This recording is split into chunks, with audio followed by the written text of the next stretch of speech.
Hello বন্ধুরা, আমি শাক গন্ডেল। আশা করি আপনারা সকলেই জানেন এই বছর ক্রিসমাস উইকেন্ডে 4টে বাংলা ছবি মুক্তি পেয়েছে। একটা দেব এবং সুজিত দত্তের ছবি খাদান, তার সঙ্গে সঙ্গে মুক্তি পেয়েছে রাজ চক্রবর্তী পরিচালিত ছবি সন্তান, তার সঙ্গে সঙ্গে মুক্তি পেয়েছে প্রতিম ডি গুপ্তা পরিচালিত চালচিত্র এবং মানসী সিনহা পরিচালিত ছবি 5 নম্বর স্বপ্নময় লেন। বক্স অফিসে এই 4টে ছবির ক্রিসমাস উইকেন্ডে ক্ল্যাশ হয়েছে।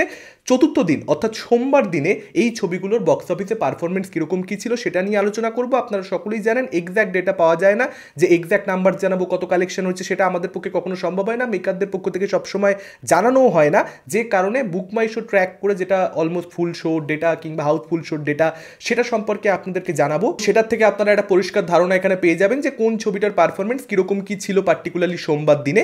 সবার আগে যদি কথা বলি চালচিত্র ছবিটাকে নিয়ে, খুব স্বাভাবিকভাবেই একটা ড্রপ দেখতে পাওয়া গেছে মন্ডেতে। প্রত্যেকটা 4টে বাংলা ছবির ক্ষেত্রেই ড্রপ হয়েছে, চালচিত্র ক্ষেত্রেও সেই ড্রপ দেখতে পাওয়া গেছে, কিন্তু দুটো শো কিন্তু অলমোস্ট ফুল গেছে, অর্থাৎ পাবলিক কিন্তু এই ছবিটা দেখতে চাইছে।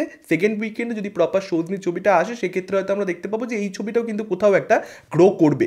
এর পরবর্তীতে যদি কথা বলি মানসী সিনহার 5 নম্বর স্বপ্নময় লেন নিয়ে, এই ছবিটারও কিন্তু 4টে শো অলমোস্ট ফুল গেছে। আবারও একই কথা বলতে হবে, মানুষ কিন্তু এখনও সুযোগ দিচ্ছে। এই দুটো ছবি খুব কম শো পেয়েছে, কিন্তু সোমবার দিন একেবারেই যে নীল হয়ে গেছে তা নয়। কিন্তু ফলত সেকেন্ড উইকেন্ডে যদি প্রপার শোজ এই ছবিটা মেনটেন করতে পারে, যেটা নিয়ে কতটা হবে কি হবে না একটা সংশয় দেখা দিয়েছে, যেহেতু খাদান এত ভালো পারফর্ম করছে, অন্যদিকে সন্তানও টুকটাক পারফর্ম কিন্তু করতে পারছে, একদম পারফর্ম করছে না তা নয়, যে কারণে এই দুটো ছবি বেবি জন আসবার পরবর্তীতে, যেটা হিন্দি ছবি প্রচুর শোজ খেয়ে নেবে, তার পরবর্তীতে কতটা শোজ নিয়ে নিজের জায়গা আঁকড়ে ধরে রাখতে পারে দেখবার মতন ব্যাপার হবে। আশা করবো ছবি দুটো একটা ঠিকঠাক শোজ হোল্ড করতে পারবে, কারণ আদারওয়াইজ মানে এই দুটো ছবি কিন্তু মানুষ দেখতে চাইছে কিন্তু পারছে না, বা প্রপার শোজ হয়তো শো টাইমিং ঠিক নেই, এই সমস্ত গণ্ডগোলে কিন্তু এই ছবি দুটোকে পড়তে হচ্ছে, এবং নাম্বার অফ শোজ কমে গেলে অটোমেটিক্যালি কালেকশানে যে একটা ইম্প্যাক্ট পড়বে সেটা পরিষ্কার বুঝতে পারা যাচ্ছে। তবে এই দুটো ছবির থেকেও যে ছবিটার হাইপ সামান্য বেশি রয়েছে সেটা হচ্ছে সন্তান, রাজ চক্রবর্তী পরিচালিত ছবি, এবং সেই ছবিটার কিন্তু সোমবার দিন মন্ডে টেস্টটা বেশ ভালোভাবেই উতরে গেছে। 20খানা অলমোস্ট ফুল শো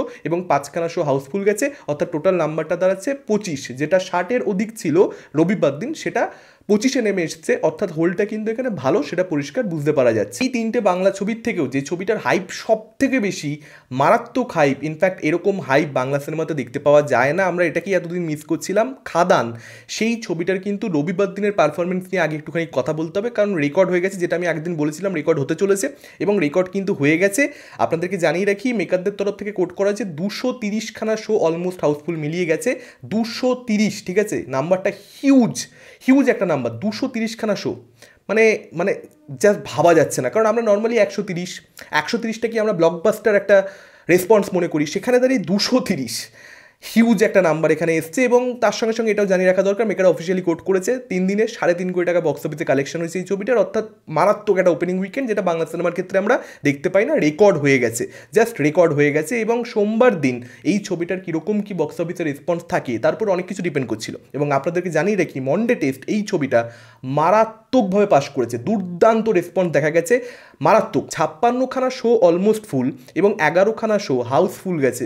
জাস্ট ভেবে দেখুন, এটা সোমবার দিনের রেসপন্স, এটা যদি শনি রবির রেসপন্স হয় কোনো বাংলা ছবির সেটাকেই দারুণ কনসিডার করা হয়, সেখানে এটা সোমবার দিনের রেসপন্স, অর্থাৎ 25শে ডিসেম্বর আবার যে 150-200 আসতে চলেছে বা 200-র অধিক কে বলতে পারে, সেটা আপনারা একদম নিশ্চিত থাকতে পারেন। 1 জানুয়ারি অবধি এভাবেই যে খাদানের গাড়ি এগোতে থাকবে, আপনারা সে ব্যাপারে একেবারে নিশ্চিত থাকতে পারেন। দারুণ কালেকশন খাদান করছে, দেবদাস সুপারস্টারডাম, যেটা আমি ভিডিও করেছিলাম গতকাল, এখানে প্রমাণিত। মানে 3 দিনের পরবর্তীতেও কিন্তু ছবিটা 4র্থ দিনে ভালো পারফরমেন্স দিচ্ছে, অর্থাৎ এখানে কোথাও একটা বোঝা যাচ্ছে যে পাবলিক কিন্তু ছবিটা দেখতে চাইছে। যে কোনো বাংলা ছবির ক্ষেত্রে যদি পাবলিক এনজয় না করে, যে কোনো ভাষার ছবি ইনফ্যাক্ট যদি পাবলিক এনজয় না করে, সোমবার দিন ড্রপ আসবে, যে জিনিসটা আমরা আদি পুরুষের ক্ষেত্রে দেখতে পেয়েছি। কিন্তু খাদান কিন্তু পাবলিক এনজয় করছে, সেটার কিন্তু একটা রেজাল্ট বক্স অফিসে দেখতে পাওয়া যাচ্ছে। সোমবার দিন কিন্তু কোনো ড্রপ, এটাকে ড্রপ হিসেবে আবারও বলছি কনসিডার করা উচিত না, এবং উইকডেজে যে এরকমই একটা রেসপন্স থাকবে সেটা সোমবার আমাদেরকে বুঝিয়ে দিয়েছে, ফলত খুব বড় একটা কালেকশনের দিকে খাদান এগোতে চলেছে, আপনারা সে ব্যাপারে একেবারে নিশ্চিত থাকতে পারে। 67 নাম্বারটা, এটা কিন্তু 90-100 চলে যেতে পারে, ওই রেঞ্জেই যাবে মেবি, তার কারণ কিন্তু সমস্ত সিঙ্গেল স্ক্রিনে মানে বুক মাই শোতে কিন্তু অ্যাভেলেবেল নয়, ফলত সেখানে কিন্তু একদম আপনাকে ওখানে গিয়ে টিকিটটা কাটতে হবে, তো সেটা কিন্তু মানে সেই ডেটাটা কিন্তু এটার মধ্যে ইনক্লুড করা নেই এই 67-এর মধ্যে। এখন এটাই আশা করবো, যেটা প্রত্যেকটা ছবির ক্ষেত্রেই বললাম, খাদানের ক্ষেত্রেও যেন শোজ যেন কমে না যায় বেবি জনের জন্য। মানে যদি বেবি জনের জন্য শোজ খাদানের কমে যায়, কারণ বেবি জন কিন্তু সেরকমভাবে ওপেন করছে না, আপনারা জানেন নিশ্চয়ই রিপোর্টস, আশা করি খোঁজখবর রাখেন, তা সত্ত্বেও যদি খাদানের শোষ কমে বা সন্তানের বা চালচিত্রর বা তার সঙ্গে সঙ্গে 5 নম্বর স্বপ্নময় লেন, খুব একটা কিন্তু সেটা জাস্টিফাইড নয়। পারফর্ম করতে পারে না তখন কমানো হয়, বুঝতে পারি ব্যবসা দরকার সবারই, কিন্তু যখন পারফর্ম করছে ভাই তখন লাগিয়ে রাখো। আপনাদের মতামত কি এরকম একটা বক্স অফিস রেসপন্স দেখতে পাওয়ার পর? ডেফিনেটলি আপনারা সেটা আমাদের কমেন্ট করে জানাতে পারেন, এবং আপনাদের কি মনে হচ্ছে কালেকশনটা কত দূর যাবে সেটাও কমেন্ট করে জানাতে পারেন। এই ভিডিওটা ভালো লাগলে লাইক করতে পারেন, শেয়ার করতে পারেন, আমাদের চ্যানেল নতুন হলে চ্যানেলটাকে অবশ্যই সাবস্ক্রাইব করতে পারেন। আজকের মতন টাটা, চোখ রাখুন পরবর্তী ভিডিও।